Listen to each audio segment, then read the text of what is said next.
It began as any other morning. And perhaps that was the most cruel detail of all. Anne Boleyn woke not as a prisoner, nor as a woman marked for death, but as a queen untouched, unshaken, still cloaked in the illusion of power that had defined her rise. She rose in her beloved Greenwich Palace, the so-called pleasant place, where the river's breeze softened the court's ambitions, and where she had once walked hand in hand with a king who had promised her eternity. That morning, in the month of May, in the year 1536, the scent of spring clung to the air, and Anne, as was custom, prepared herself to watch a game of tennis.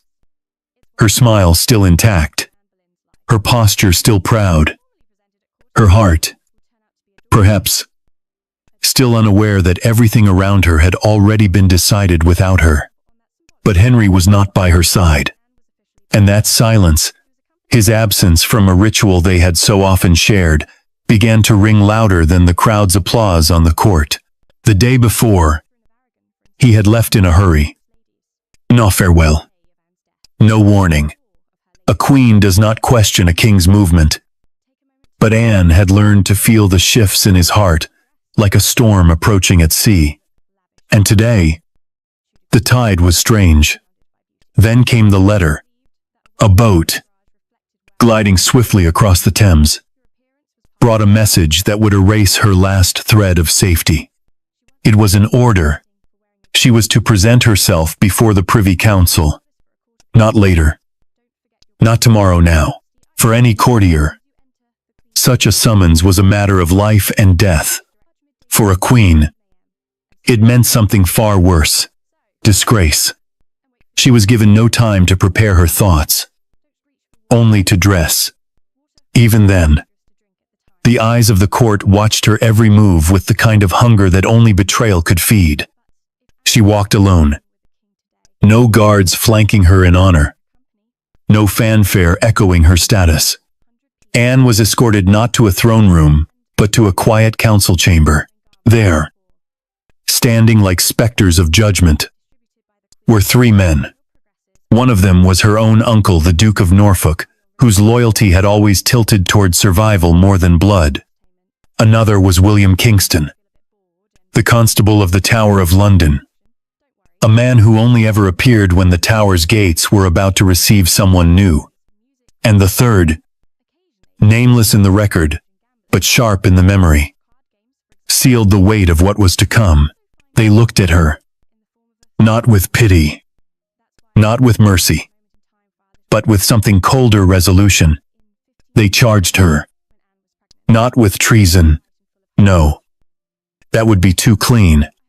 They accused her of adultery with Sir Henry Norris, her husband's closest companion, the man who had once been trusted with the king's most private affairs, with Mark Smeaton, a low-born musician, a man whose very presence in such a scandal would ensure that her humiliation reached every corner of London, and with a third man, unnamed for now, and listener. And then, with all the fire of a Boleyn, answered plainly, I am the king's true wife, and no other man has ever touched me. But truth was no longer part of this game. The decision had been made long before this room had been filled. Anne, stunned, but still standing, was walked back to her apartments, but this time under guard. And in full view of the court, eyes followed her like daggers.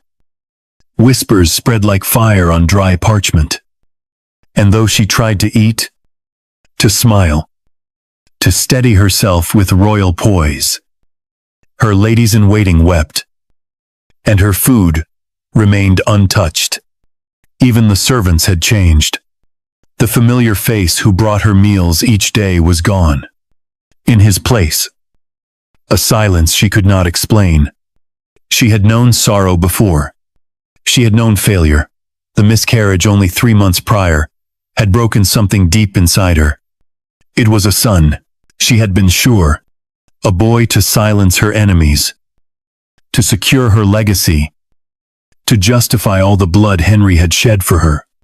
So confident was she that she had ordered the creation of a medal, inscribed "the most happy," to celebrate the coming prince. But the child died. And with him, her place in Henry's heart. Only one copy of that medal was ever made. It still sits in the British Museum, a quiet relic of joy that never arrived. While she waited for a response from the king, Thomas Cromwell was already setting the final pieces of his plan. From Austin Friars, his base of shadowed strategy, Cromwell, Mr. Fixer, had begun gathering rumors like kindling. Adultery was not just a crime, it was a convenient weapon. And Anne, once his ally, had become a threat. His motive: loyalty, not to Anne, not to truth, but to the survival of the crown and himself. He knew that as long as Anne breathed, Henry's wrath could return at any moment. Better, then, and to extinguish her quickly. When Cromwell arrived at the palace with a troop of loyal men, including Anne's own uncle, he did not offer her compassion. Instead, he watched as her dignity unraveled slowly, beautifully, tragically, still. She stood tall. "If it be His Majesty's pleasure," she said, "then I am ready to obey." But Cromwell knew her strength. He had seen her outmaneuver kings and cardinals alike. That is why he would not allow her even the chance to plead. The journey to the tower was not ceremonial. It was deliberate. By barge. Anne was taken down the river. She had once sailed in triumph. Only now, it bore her in silence. Word of her arrest had already reached the city. Crowds gathered. Faces turned away. Voices muttered curses. Her crown had not been removed. Not yet. But the people had already buried her in their minds. At 5:15 that evening, she arrived at the tower. But this was not the entrance of a queen. She entered through the court gate, a passage reserved for those still technically royal. She fell to her knees. "Am I to be taken to the dungeons?" she asked. But Kingston shook his head. She would stay. For now, in the Queen's lodgings, the very same apartments built for her coronation 3 years earlier. A cruel gesture, perhaps, or a false kindness. As the doors shut behind her, the air changed. She was no longer a queen. She was a case, a story, a stain that must be washed away. But Anne still believed, perhaps not in her innocence being heard, but in some sliver of justice. That night, she composed a letter, a plea, a cry from one human to another. "Try me, good king, but let me have a lawful trial. Let not my enemies sit as my accusers and judges." But no one was listening anymore. The tower had closed its gates, and history had already turned the page.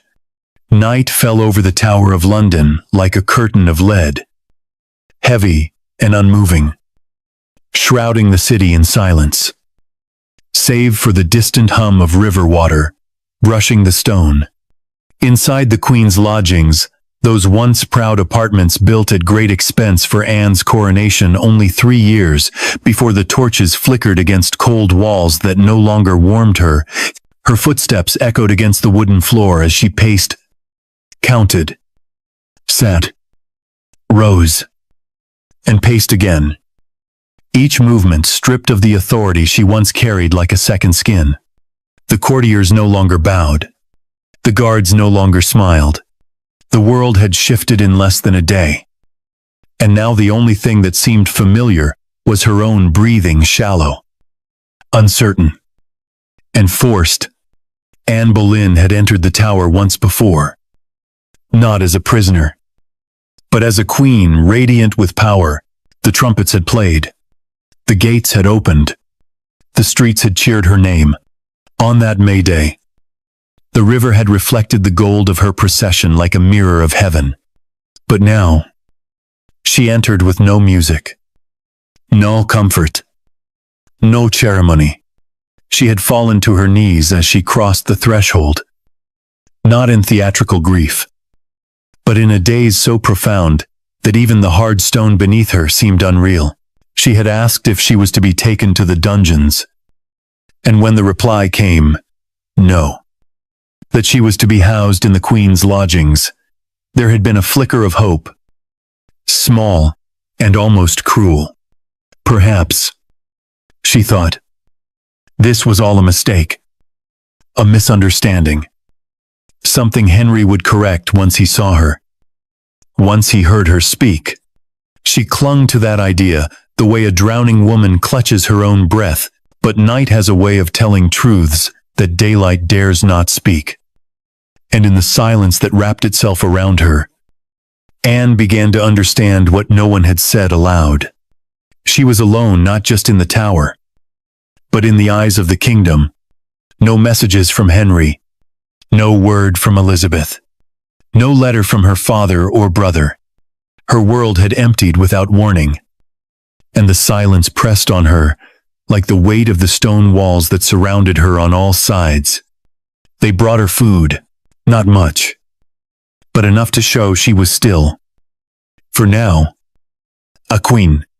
The tray arrived in a ceremony of restraint, laid gently by a servant who did not meet her eyes.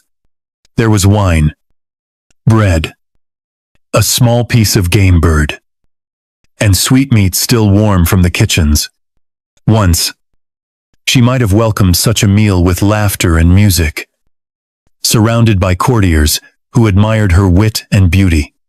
But now, she sat before it as one might sit before a grave. Her hands trembled, her stomach churned, and though she tried, God knows, she tried to lift the goblet, to break the bread, to taste something, her body would not allow it. She lowered her hand slowly and folded it in her lap. The meal remained untouched. The food cooled, the wine dulled, and in that untouched tray, something died. 4 ladies had been appointed to serve her, not in loyalty, but in surveillance. She recognized none of them. These were not the women who had shared her laughter at court, nor those who had stood beside her during the birth of her daughter. These were strangers, silent and obedient, their faces blank, their ears always alert. She could not cry in front of them. She could not speak freely. And though they poured her wine and laid her bedding, Anne knew these women served Cromwell, not her. They were his eyes, his ears, his soft-voiced informants. If she spoke in her sleep, they would remember. If she whispered to herself, they would report it. If she prayed too fervently, they might twist her prayers into confession. She asked them if they had heard any news. They did not answer. She asked for parchment and ink. They brought it. But she saw one of them reading over her shoulder before the first line had dried. That night, Anne wrote nothing. She sat by the window, looking out at the darkness, where the river whispered below and the city lay beyond. Unaware or uncaring, somewhere in that great city, her husband, her king, was laughing, perhaps with Jane Seymour, perhaps alone, but not with her, never with her again. She closed her eyes and thought of Elizabeth, her little girl, her only child. She did not know if the child had been taken from her rooms at Greenwich. She did not know if she would ever see her again. Would Elizabeth be told the truth, that her mother had been accused, condemned, erased, or would the court tell her a softer story, one of necessity, of justice, of lies wrapped in velvet? Anne tried to remember the scent of her daughter's hair, the sound of her laugh, the way her tiny hands had once clutched Anne's fingers, as if she had known even then that the world would try to separate them. The tower bell struck once, twice, then again, marking the hours as if they mattered. Anne did not sleep. Her mind reeled backwards, then forwards, then collapsed inward upon itself. She remembered France, where she had learned grace and ambition. She remembered Catherine of Aragon's court, where she had waited and watched and grown into a woman the king could not resist. She remembered the moment Henry had offered her everything, not with words, but with his eyes, a promise of fire and crowns and immortality, and she had taken it, all of it. She had risked everything, and for a time, she had won. But now, it seemed, the fire had turned inward, burning through the walls of her life, consuming her one quiet hour at a time. She spoke aloud then, softly, as if to no one. "I have only ever loved him." One of the women stirred but said nothing. Anne turned away. Sometime near dawn, she finally wrote a letter. It was not long. It was not elaborate, but it carried the weight of her heart. "Try me, good king," she wrote. "Let not my enemies sit as my accusers and judges, for my truth shall fear no open shame." She did not sign it with flourish. She did not weep over the parchment. She folded it carefully and handed it to one of the women, knowing it might never reach him, knowing it might be intercepted, burned, or dismissed. But she had to try, because it was all she had left. When the sun began to rise, casting pale light through the narrow window, Anne was still sitting by the cold hearth. Her hair was unbound, her eyes dry, her hands clenched in her lap. She had not eaten. She had not slept. She had not spoken in hours. The silence in the room was absolute, broken only by the footsteps of a guard passing in the hallway, a sound she now knew too well. The four walls of her chamber did not move, but they pressed inward just the same, closer with each breath, tighter with each thought. She wondered if she would be buried beneath them. She wondered if they had already begun to dig the grave.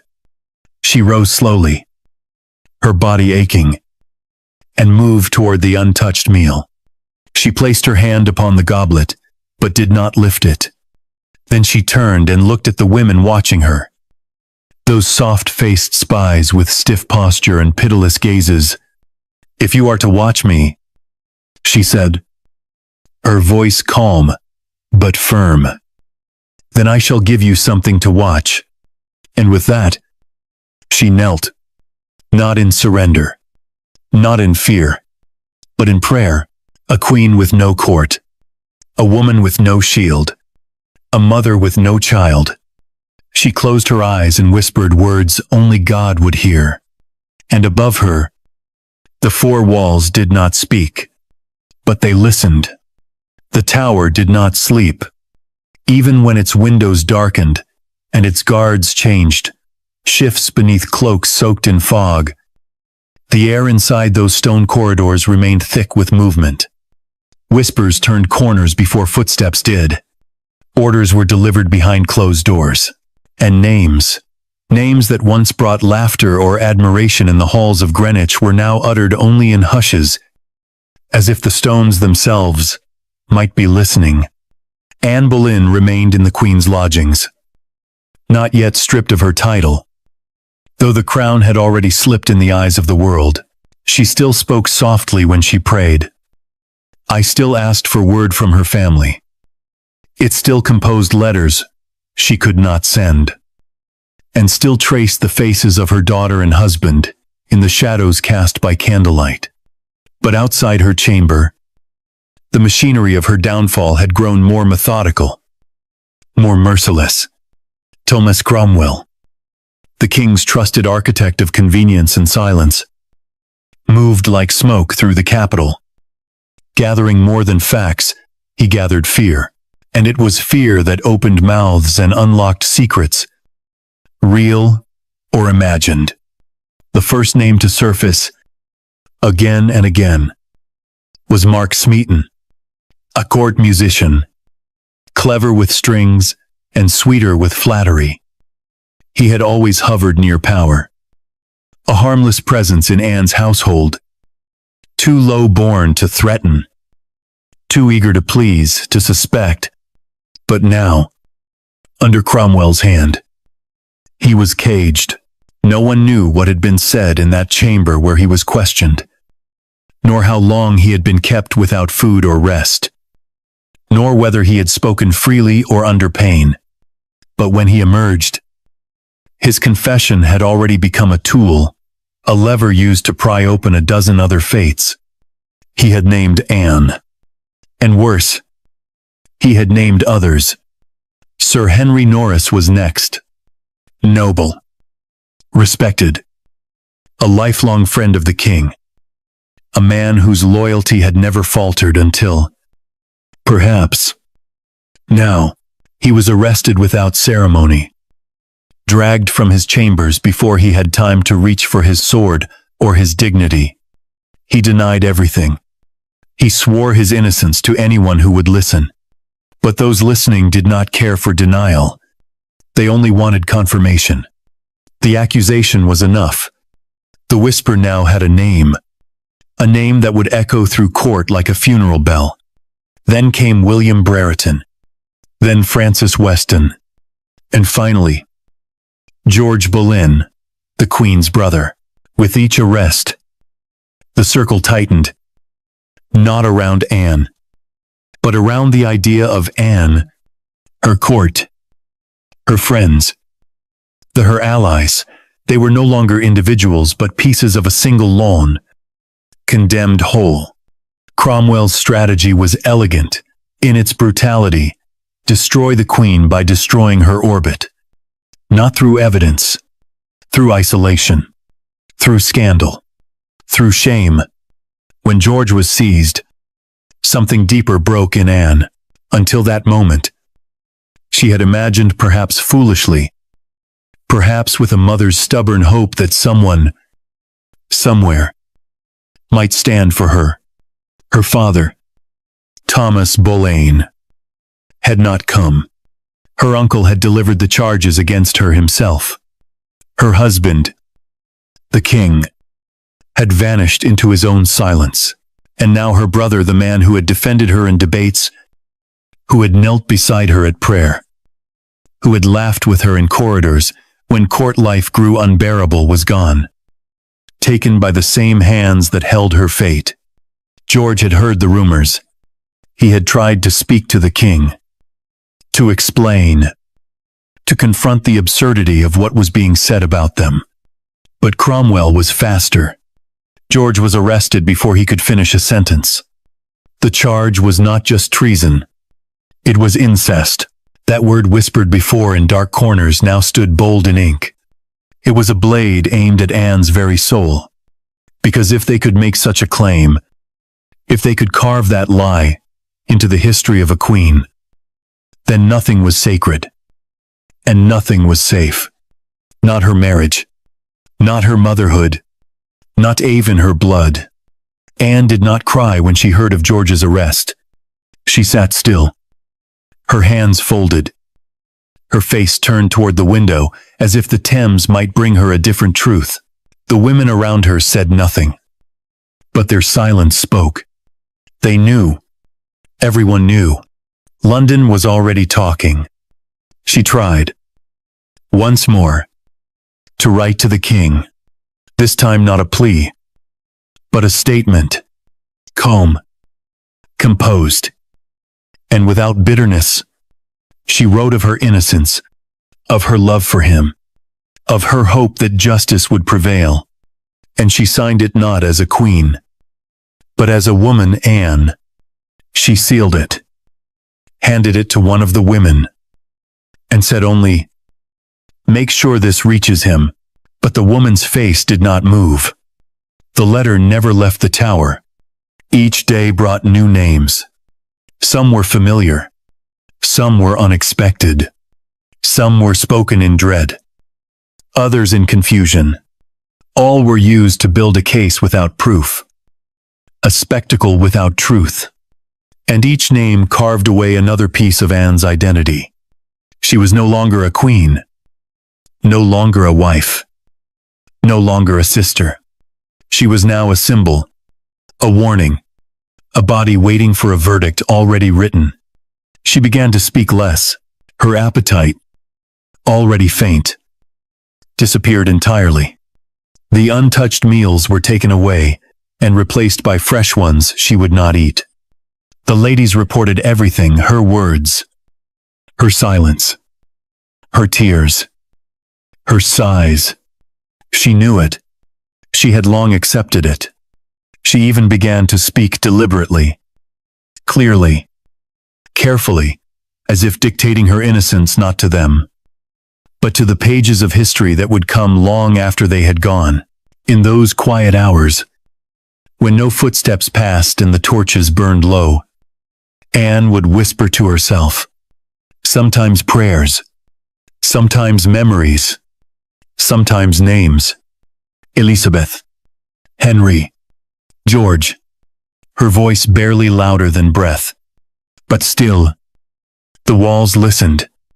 What hurt most, perhaps, was not the cruelty of Cromwell, nor the betrayal of the court, but the silence of Henry.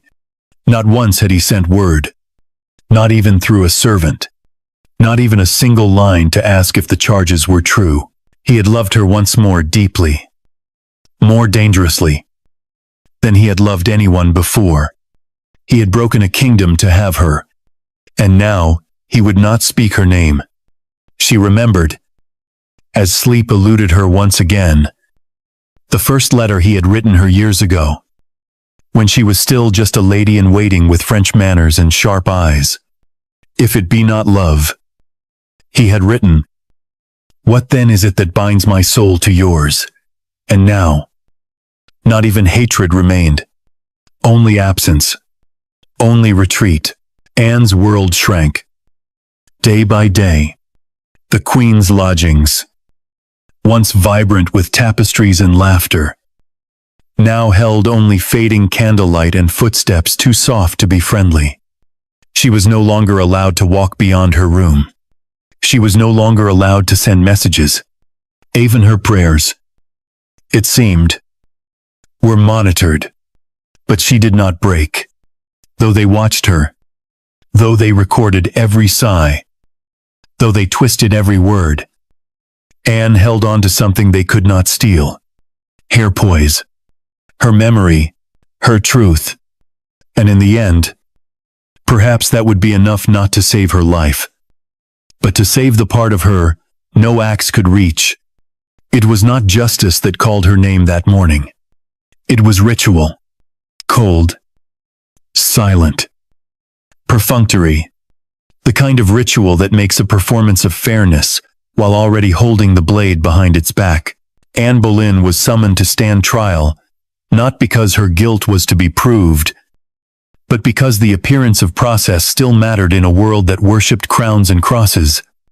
The Tower of London, draped in its own ancient sorrow, had hosted many such trials before trials, where verdicts had been inked before questions were asked, where the truth mattered only as a thing to be reshaped, bent, broken. And now, the Queen herself, the woman for whom a king had torn a church from Rome, was to stand before a jury that had not come to listen, but only to affirm what power had already decided. Anne rose before dawn. Her hair was arranged, her gown gray, severe, but still noble, was laid out by the hands of the same women who reported her every movement. There was no breakfast. She did not ask for any. Her stomach had long since abandoned hunger. What she felt instead was a hollowness, so vast it rang like a bell when she moved. But she did not falter. Not then. Not yet. She walked with a composure that was not pride, but défiance. the composure of a woman who had been reduced to shadow and chose, in her final hours, to remain whole.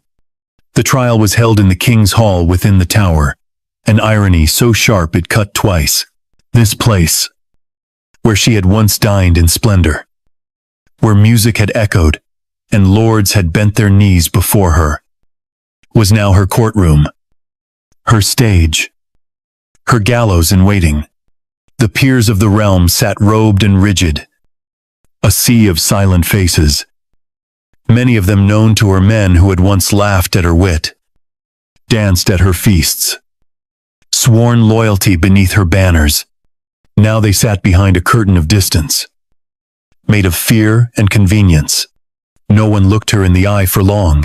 At the center of them all was her own uncle, the Duke of Norfolk, appointed to preside over her destruction as Lord High Steward. His voice did not tremble as he read the charges. There were too many to count. Adultery, treason, incest, conspiracy to kill the king. She heard her brother's name, Mark Smeaton's name, Sir Henry Norris, Francis Weston, William Brereton. The names formed a noose more than a case, looped carefully around her legacy, designed not to seek truth, but to smother it. Anne listened. She did not flinch when called upon, and she rose and answered clearly, "I am innocent of each charge." Her voice did not crack. She did not plead.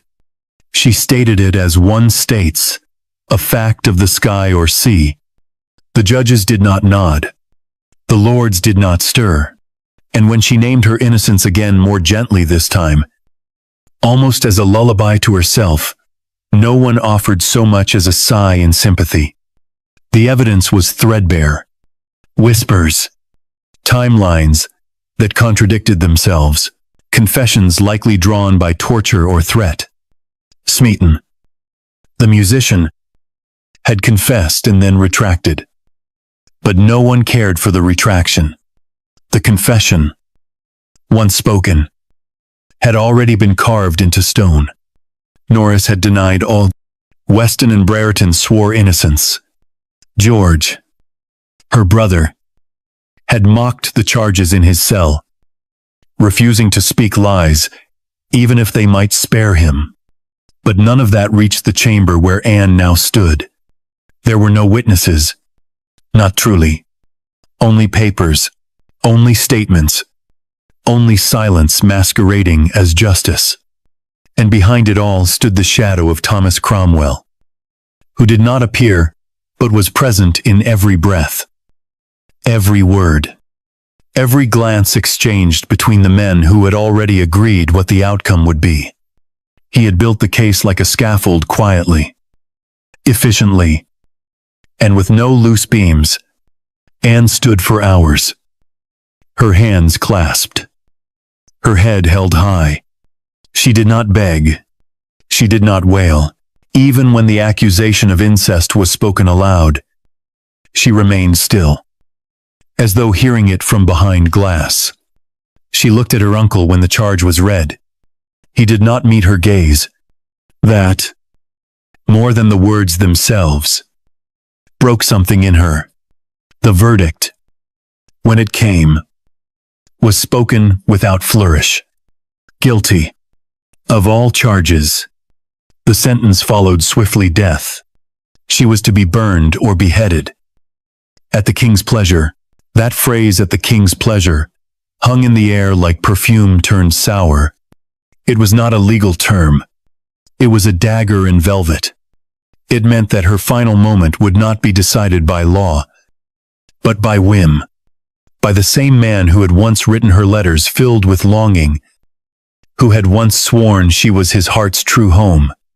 She curtsied, deeply, with grace that left the chamber colder than before.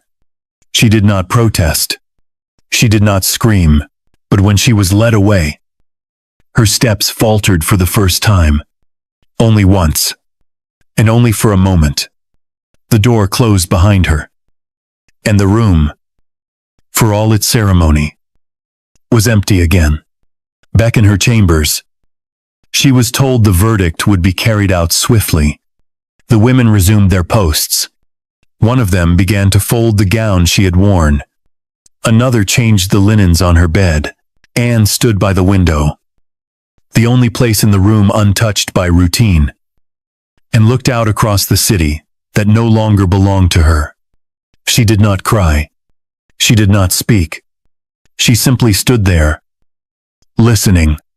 The river moved beneath her like time slow, dark, and unforgiving. She imagined the barge again, the one that had brought her here. She imagined retracing that journey, not as a prisoner, but as a ghost. She imagined walking once more through the palace at Greenwich, feeling the cool stone beneath her feet, hearing the laughter of her daughter echoing down the corridor. She imagined Henry not as he was now, but as he had once been, when he still touched her hand without shame, when he still believed she was his chosen one, his miracle, his salvation. That night, she could not sleep. She asked for candlelight to be left burning. She whispered her prayers.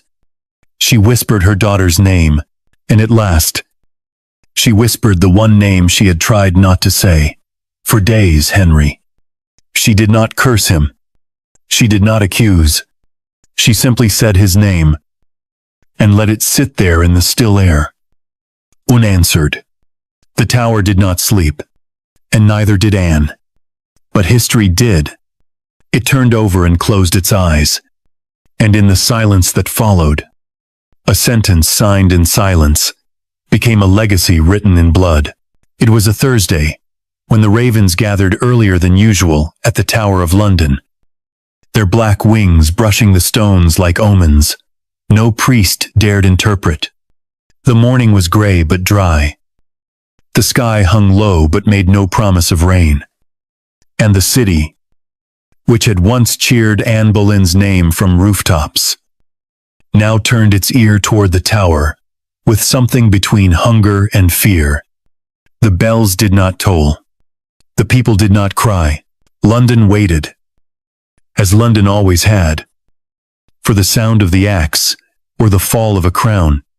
And Anne, the queen they once called the most happy, now awoke for the last time in the same chambers built for her coronation. The night before had not brought sleep. She had knelt by the candle's low flame for hours, speaking softly, not only to God, but to herself, to Elizabeth, to the wind that passed through the narrow windows, as if it, too, had come to listen. She had requested no priest. She had asked no final questions. The only words she had repeated were these: Jesus, receive my soul. Not as a plea, not as a cry for mercy, but as a statement of readiness, like a queen gathering her skirts before a final walk down an aisle not lined with roses, but with silence. At first, they told her the execution would come that morning. Then it was delayed, then delayed again. She waited dressed in her final gown, gray damask, French cut, modest. Her dark hair, usually loose, was tied beneath a hood. Her hands, folded in prayer, bore no rings. She was already stripped of her titles, but she carried herself with more sovereignty in those hours than many kings did on their thrones. Her ladies wept. She did not. She consoled them. She thanked them. And when she was told that the swordsman brought from Calais at Henry's special request had not yet arrived, she smiled, thinly, and said only, I heard say the executioner is very good, and I have but a little neck. It was a joke, and yet not. It was a flare of wit at the gallows, a spark of the woman who once argued theology with scholars and danced without fear beneath the vaulted ceilings of Whitehall. Even now, they could not take that from her. The sword had been chosen instead of the axe, perhaps as an act of mercy, perhaps as an afterthought of guilt, or perhaps because Henry, ever the dramatist, wanted this death to be remembered not as justice, but as theater. A French blade, a silent swing, no block, no struggle, just one stroke, clean, final. By the time the hour came, the tower green had been prepared. Sand was spread to absorb the blood. The scaffold, freshly built, stood small and square, far more intimate than the vast execution sites beyond the city walls. There would be no cheering mob today, only a small, selected audience, privy councillors, courtiers, a few nobles, no family, no friends, just those who had once toasted to her rise and now arrived to see her fall. That, too, was part of the ritual. When they came for her, she did not falter. She rose with grace. She asked that her eyes not be bound until the final moment. She walked barefoot across the stones.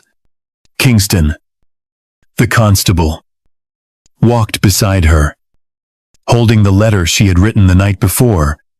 It would never reach the king. She did not ask where it was going. And then she stood at the foot of the scaffold, the sword hidden from view, the headsman in silent readiness. She turned and addressed the crowd, not to beg, not to protest, but to follow the custom of the condemned. She spoke clearly, every word crafted like the lines of a prayer stitched into linen. Good Christian people, she said, I am come hither to die, according to law, and therefore I will speak nothing against it. She did not accuse Henry. She did not curse Cromwell. She did not defend herself. Instead, she praised the king, called him gentle and sovereign lord. And in that moment, something cracked in the gathered men. They did not weep, but they looked away, because they had seen courage, and it had not come from them. "ID his faithful wife," she said, "and I pray God save the king, and send him long to reign over you." When she had finished, she knelt. The cushion had been laid for her. Her eyes turned skyward, and at last, she spoke the words she had rehearsed in the dark for nights without end. "To Jesus Christ I commend my soul. Lord Jesus, receive my soul."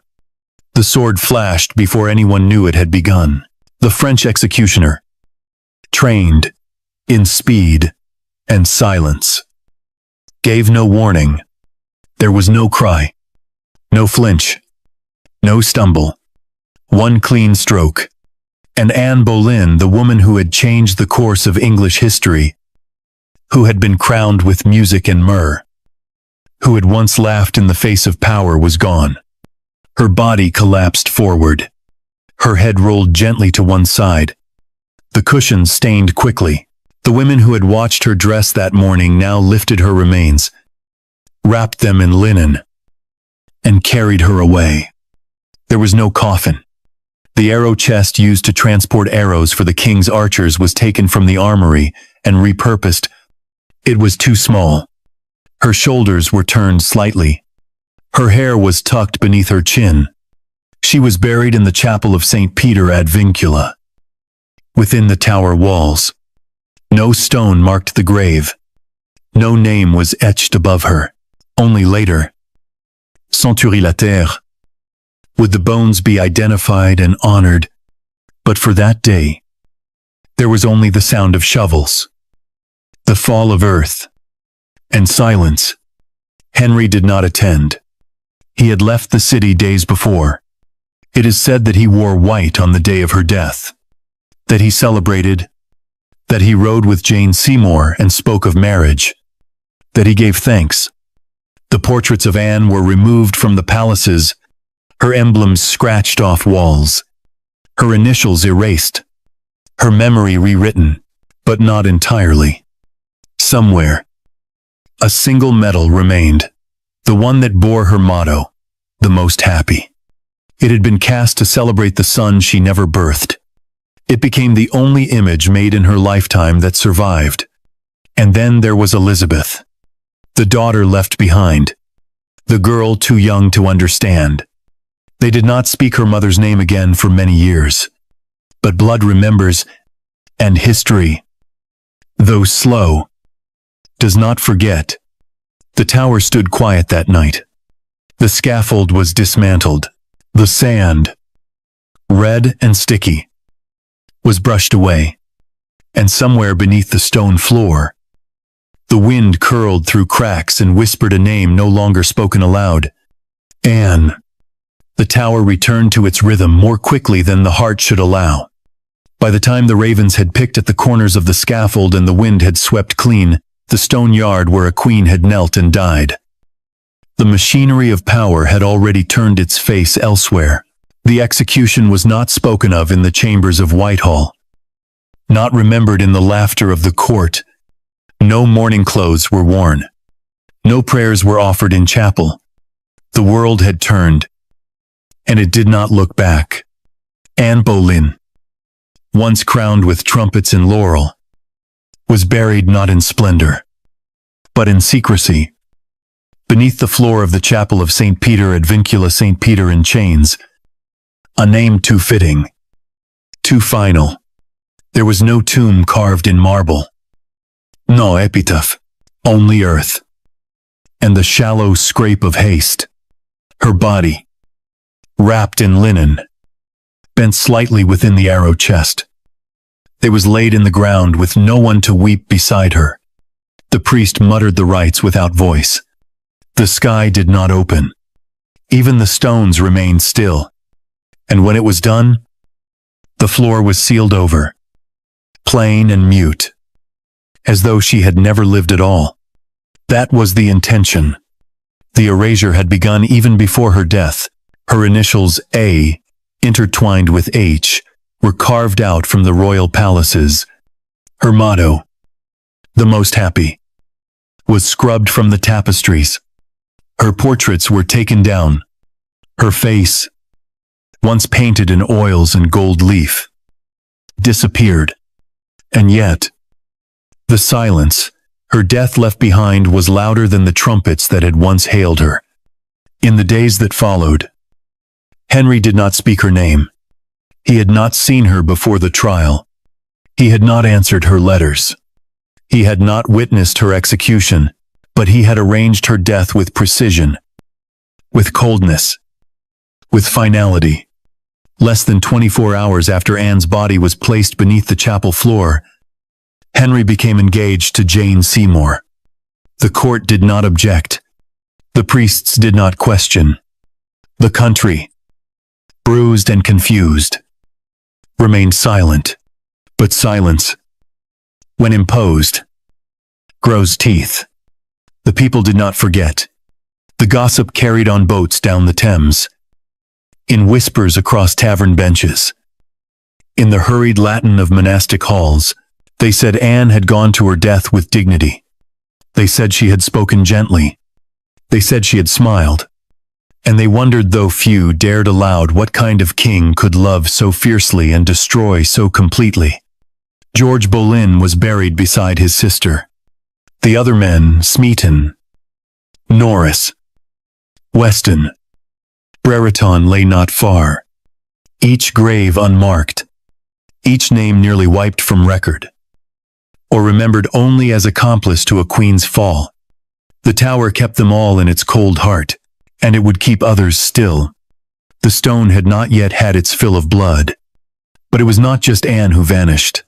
Her memory was held hostage, distorted, rewritten to suit a king's convenience. The official story painted her as guilty, hysterical, dangerous, a woman who had seduced a king, poisoned his conscience, betrayed his bed, and plotted his death. That was the version passed to the scribes, to the ambassadors, to the foreign courts who raised their brows in scandal. But beneath that thin layer of ink was another truth. fragile, hidden, but breathing. It lived in Elizabeth.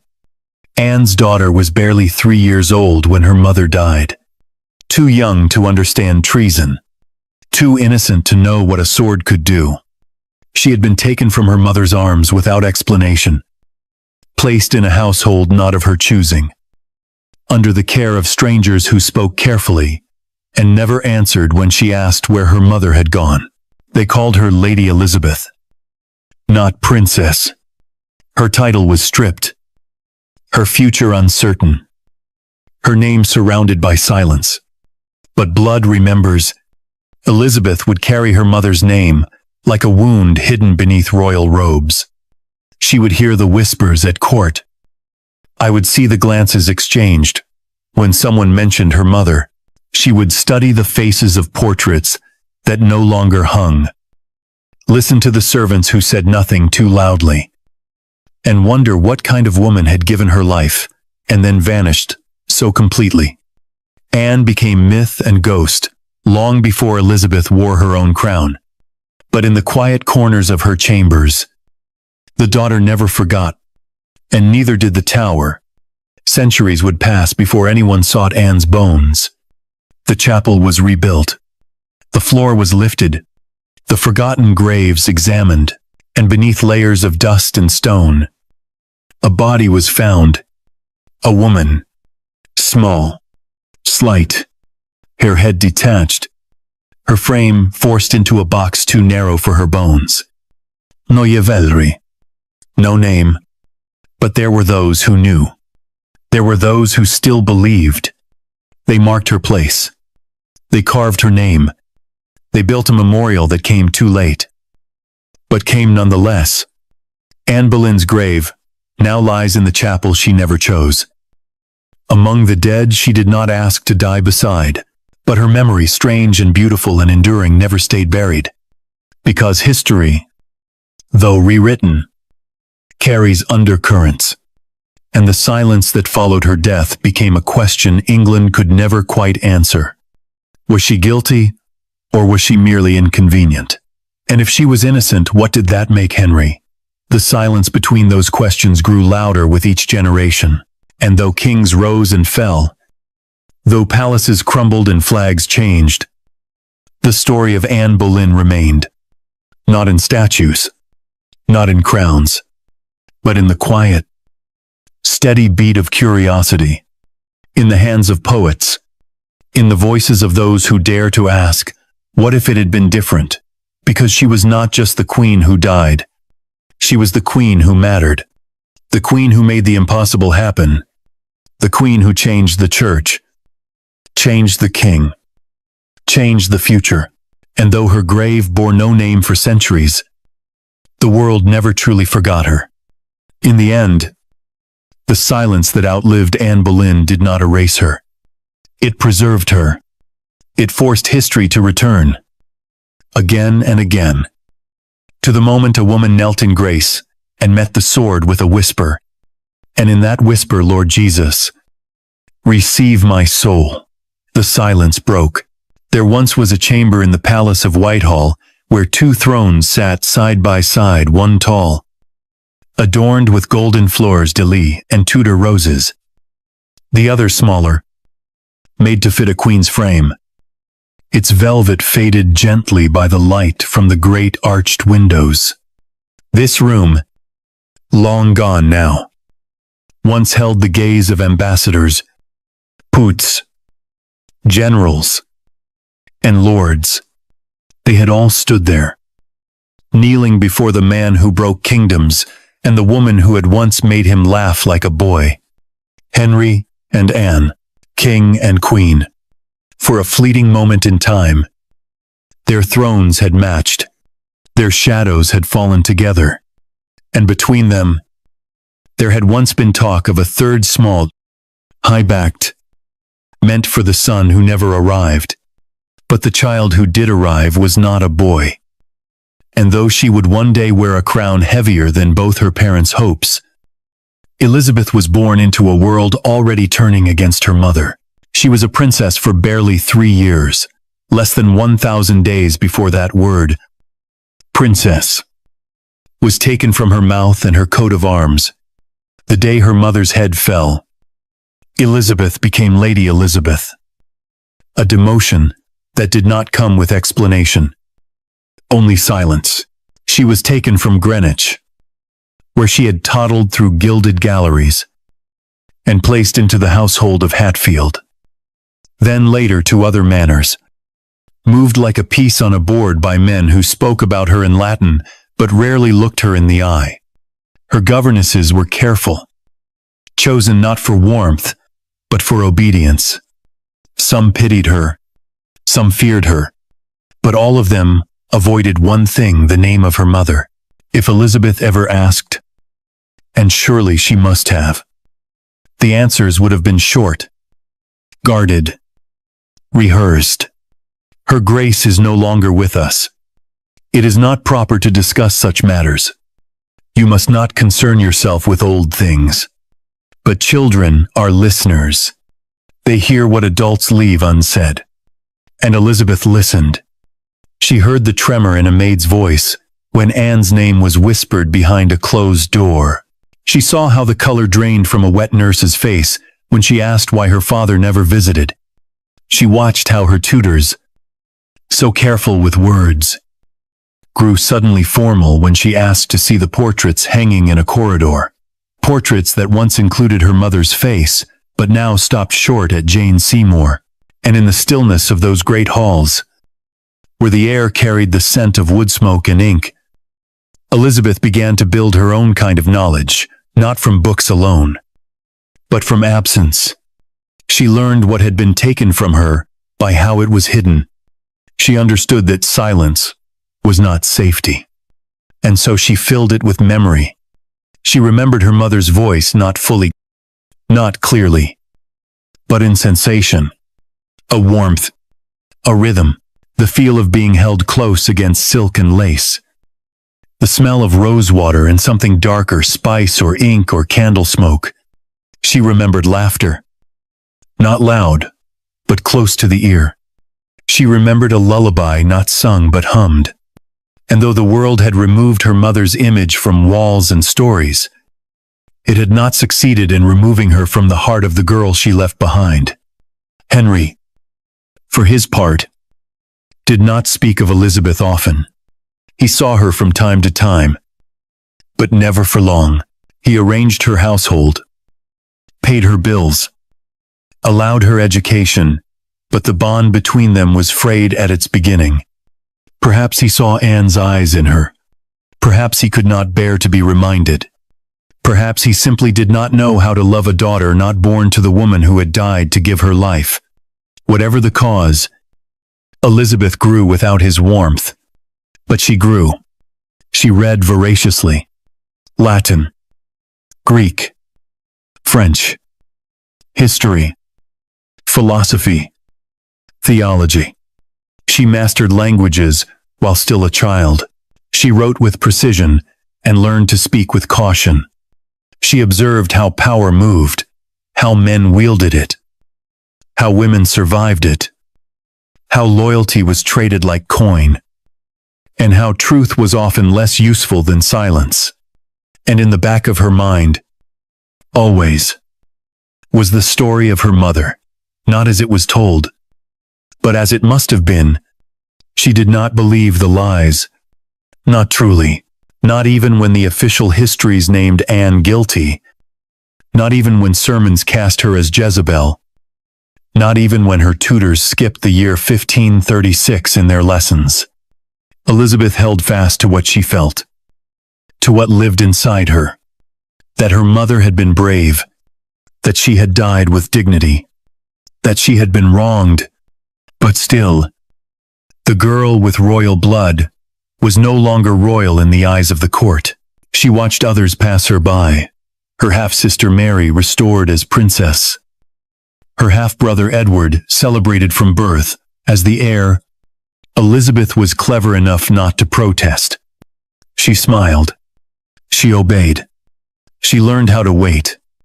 And waiting, for a child, like Elizabeth, became a kind of sharpening. There were moments when the echoes of her mother returned in strange ways. A court musician playing a melody Anne had once favored. A book of poetry with her mother's careful hand in the margins. A falcon crest hidden in a tapestry thread. They were fragments, but they added up. And in her private moments, Elizabeth spoke to them. She asked her mother questions. She imagined what she would say in return. And in that imagined voice, Anne was not the fallen queen of gossip and trial.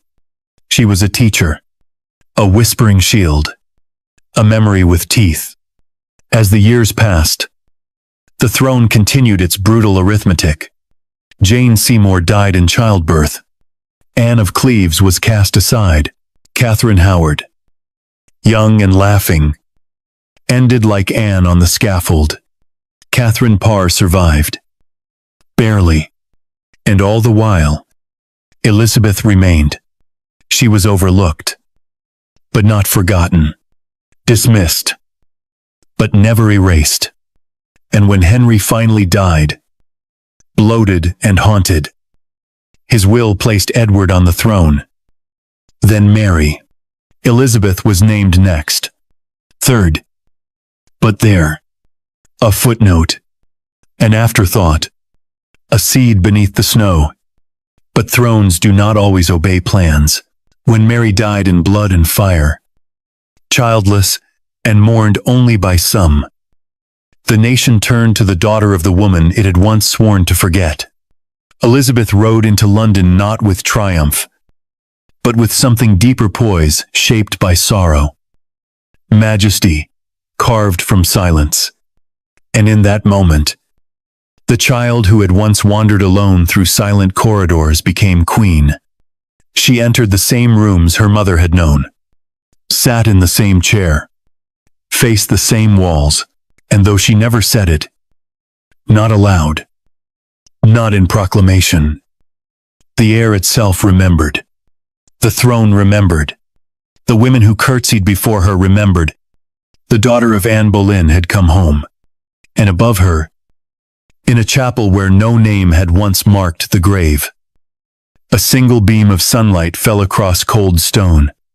Time does not rest, but it settles, like dust on ancient stone, until the sharpest memories blur at their edges and become part of the place itself. And so it was in the chapel of St. Peter ad Vincula, the church within the tower, where the forgotten dead of England's fury lay in tangled stillness beneath the floor. Kings did not walk here. Queens did not kneel here. This was no place for ceremony. This was a tomb dressed as a chapel, and in it, shoulder to shoulder, lay the broken, the accused, the discarded heads severed, names stripped, histories rewritten by hands that never touched their skin. Somewhere, in that earth, no more than a few feet beneath flagstones, polished by centuries of boot and heel, lay Anne Boleyn, Queen of England, though the stone said nothing, buried beside her brother George, beside Lady Rochford, beside Catherine Howard, beneath priests who prayed for men who murdered. It was a chapel full of contradictions, a place where silence grew so thick it pressed against the lungs of those who dared to stand too long within its walls. The air did not carry incense, it carried memory. But one woman would not let that memory die. Elizabeth, the daughter of the queen who had been made into a ghost. By the time she came to power, England had become a land uncertain of its gods.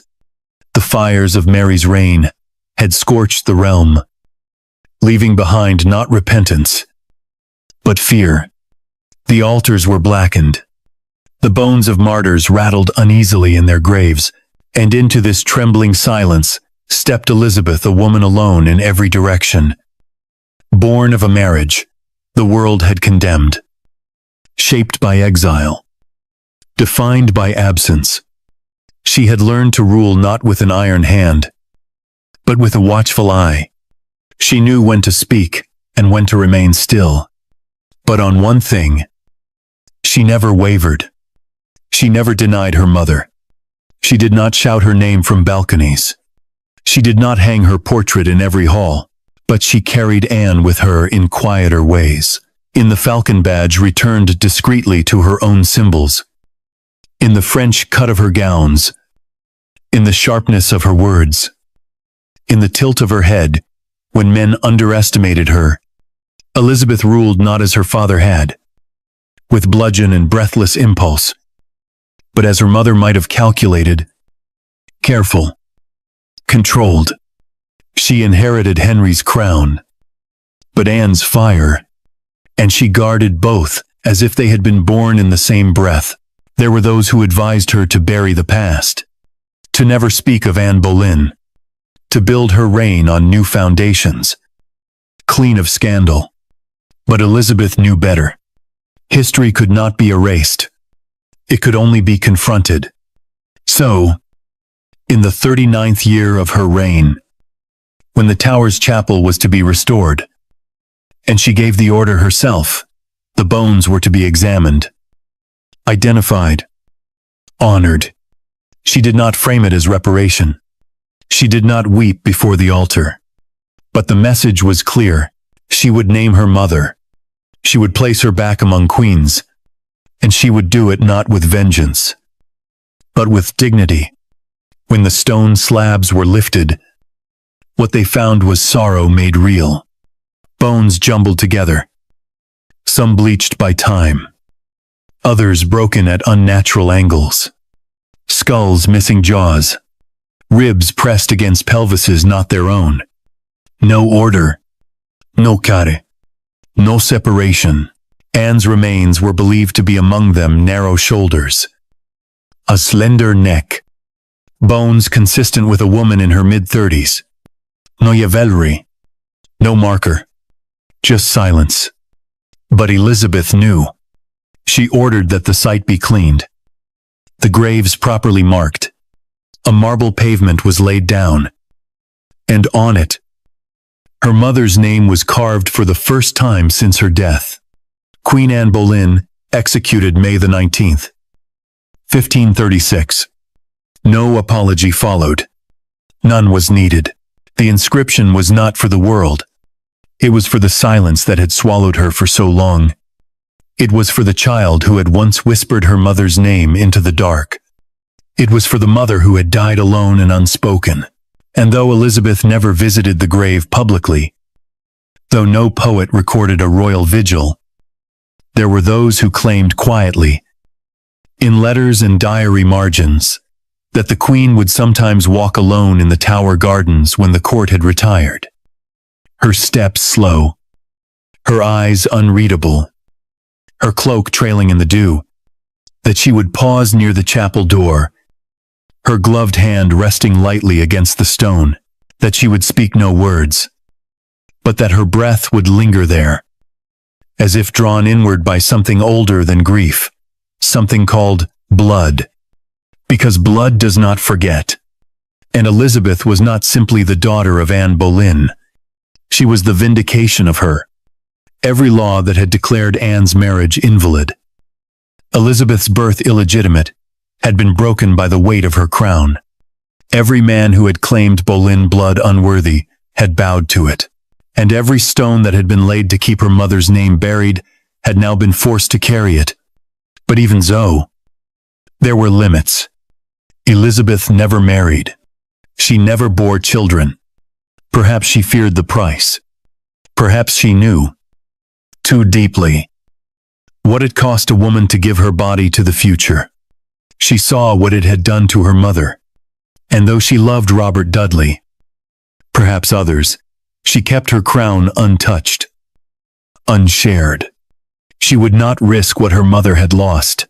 The chapel, though quiet, changed because of her. Tourists now step lightly across the stones, reverent, curious, hushed. The guides speak Anne's name with a solemnity once forbidden. They point to the place where her body lies, beneath the floor, beneath the years, beneath the weight of history. And still, the wind, moves through the tower. Still, the ravens call, but the silence no longer owns her, because a daughter spoke her name, and history, at last, listened. Some stories do not end with trumpets or fire, but with silence. A long, deep, aching kind of silence.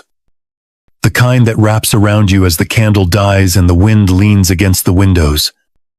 The kind that holds you still as you lie awake, watching the shadows stretch across the ceiling, knowing that something once alive and bright has faded into something the world could not protect. The story of Anne Boleyn, Queen of England, mother of a queen, voice turned to whisper, was never meant to be a bedtime story. And yet it has become one. One we tell in the quiet. One we remember when the noise has gone. She had once imagined a future, not only for herself, but for her daughter, a court where women ruled with the same grace and cunning as men, where crowns were not measured in sons alone, where a queen could be both mother and monarch, both lover and leader, but she had died before she could shape it. She had died with her name still on the lips of those who cursed her, with no eulogy, but the whisper of sand under boots, no audience but the pale gray sky, and yet somehow she was not forgotten. She lived, not in portraits or tombs or statues, but in a daughter who listened more than she spoke, who watched as queens fell and kings died, who learned from every silence left in her mother's absence. Elizabeth had been the girl in the shadows, taught to lower her eyes and smile gently, taught to be still when the world turned violent, taught to survive, not by demanding space but by inhabiting its edges. But in time, she became the center, the sovereign, the ruler of an empire her mother had only dreamed of. And still Anne was there, in the lace of Elizabeth's cuffs, in the lilt of her voice, in the steel of her gaze, in the way she held her ground when courtiers pushed, when suitors schemed, when enemies whispered that she was too much like her mother to ever be safe. And perhaps they were right, because Elizabeth was like Anne, not in scandal, not in downfall, but in fire, in brilliance, in unyielding spirit. She inherited the crown that had killed her mother, and wore it for 44 years without letting it slip once. But even queens grow tired, and in the long years of her reign, when the fires of youth had faded and her body began to slow, Elizabeth was often alone. She had outlived her favorites, outlasted her enemy. The men she had trusted were gone. The world she had ruled had changed beneath her, and the girl who had once whispered her mother's name into the dark found herself again surrounded by silence, not the silence of fear, but the silence of memory. It is said that in her final days, Elizabeth refused to lie in bed, that she stood for hours, wrapped in layers of robes, staring at nothing, refusing food, refusing rest, refusing to speak of death, that she spoke to shadows, that she waved away ministers with a flick of her hand, that she murmured names no one could make out. But one name, perhaps, was said more than once. Anne, not bitterly, not fearfully, but with something like peace, something like apology, because the world had been slow to recognize what it owed, slow to admit that it had killed a queen not for her crimes, but for her defiance, slow to understand that the crown she had once worn, the one they buried without honor, had been placed back on her lineage by the very child she left behind. And now, when we speak of Anne Boleyn, we speak not only of her death, but of what followed. We speak of the girl who survived her, the girl who turned shame into sovereignty, the girl who remembered, and in remembering, changed everything. History does not apologize, but sometimes It corrects itself, quietly, slowly, in the form of plaques laid in chapels, in portrait quietly restored, in school children learning her name not as traitor, but as queen, in flowers left beside her grave by strangers who know her only through silence, in stories whispered at bedtime, because Anne Boleyn is no longer just the queen who lost her head. She is the mother of a queen who held hers. She is the breath beneath a crown, the voice beneath the stone, the flame that would not go out. And tonight, as we lie still and let the hush of the room wrap around us, we can hear her not in fear, not in grief, but in strength, in the echo of that last prayer. Soft as a lullaby, Jesu. Receive my soul. And in the quiet that follows, we remember not how she died, but how she endured. It began as any other morning. And perhaps that was the most cruel detail of all. Anne Boleyn woke not as a prisoner, nor as a woman marked for death, but as a queen untouched, unshaken, still cloaked in the illusion of power that had defined her rise. She rose in her beloved Greenwich Palace, the so-called pleasant place, where the river's breeze softened the court's ambitions, and where she had once walked hand in hand with a king who had promised her eternity. That morning, in the month of May, in the year 1536, the scent of spring clung to the air, and Anne, as was custom, prepared herself to watch a game of tennis. Her smile still intact, her posture still proud, her heart, perhaps, still unaware that everything around her had already been decided without her. But Henry was not by her side. And that silence, his absence from a ritual they had so often shared, began to ring louder than the crowd's applause on the court. The day before, he had left in a hurry. No farewell. No warning. A queen does not question a king's movement. But Anne had learned to feel the shifts in his heart, like a storm approaching at sea. And today, the tide was strange. Then came the letter. A boat, gliding swiftly across the Thames, brought a message that would erase her last thread of safety. It was an order. She was to present herself before the Privy Council. Not later. Not tomorrow now. For any courtier, such a summons was a matter of life and death. For a queen, it meant something far worse. Disgrace. She was given no time to prepare her thoughts, only to dress. Even then, the eyes of the court watched her every move with the kind of hunger that only betrayal could feed. She walked alone. No guards flanking her in honor. No fanfare echoing her status. Anne was escorted not to a throne room, but to a quiet council chamber. There, standing like specters of judgment, were three men. One of them was her own uncle, the Duke of Norfolk, whose loyalty had always tilted toward survival more than blood. Another was William Kingston, the Constable of the Tower of London, a man who only ever appeared when the Tower's gates were about to receive someone new.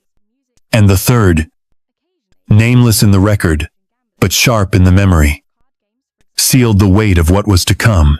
They looked at her, not with pity, not with mercy, but with something colder resolution. They charged her, not with treason, no, that would be too clean. They accused her of adultery with Sir Henry Norris, her husband's closest companion.